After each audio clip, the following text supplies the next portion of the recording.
જો ભવસાગર તરવું હોય ને તો ગુરુદેવ સિવાય આ જગતમાં બીજું કોઈ તારી શકે તેવું નથી. અને એવો ચરણ રજનો મહિમા આજે 12 પુણ્યમો ખરી.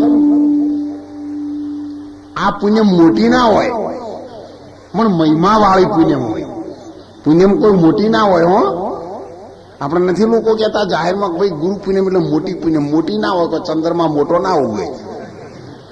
પુણ્યમ તો એવડી ને એવડી જ હોય. પણ આપણે એને મહિમા બધી અમાવાસ્યા એક જેવી હોય, પણ જેવી દિવાળી વાળી આવો એટલે તમે ફટાકડા ફોડો ને પેલાના દાડે પાપડ ના પાકો. ફેર આટલો જ. એટલા માટે મહિમા ગુરુનો આજે છે.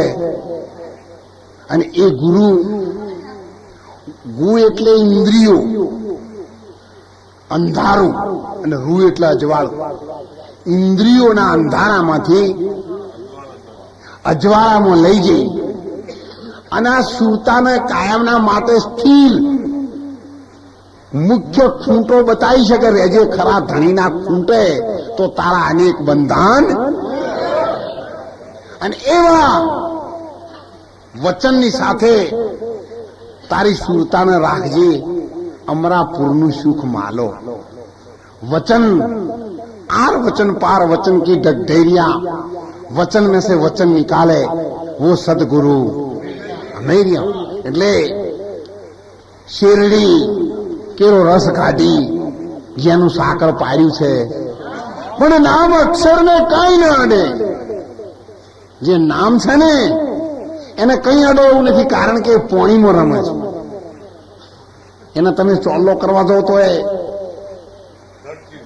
હવે તમે હોય ચોલ્લો કર્યો ને એટલે કોઈ બેન દીકરી હોય ને એને લગ્ન કરીને લાવે, એને ડિલિવરીનો પ્રસંગ આવે અને કદાચ 10 દિવસ પછી પાણી ભરવા જાય ને, અથવા તો કોઈને કુવામાં બહુ પાણી થયું હોય તો પાણી વધાવા જાય. બધા વાસ્તે ગાતે ઢોલ ને ગોળ ને બધું ધોણા લઈને, પણ પછી ચોલ્લા ચો કરે કોઠે.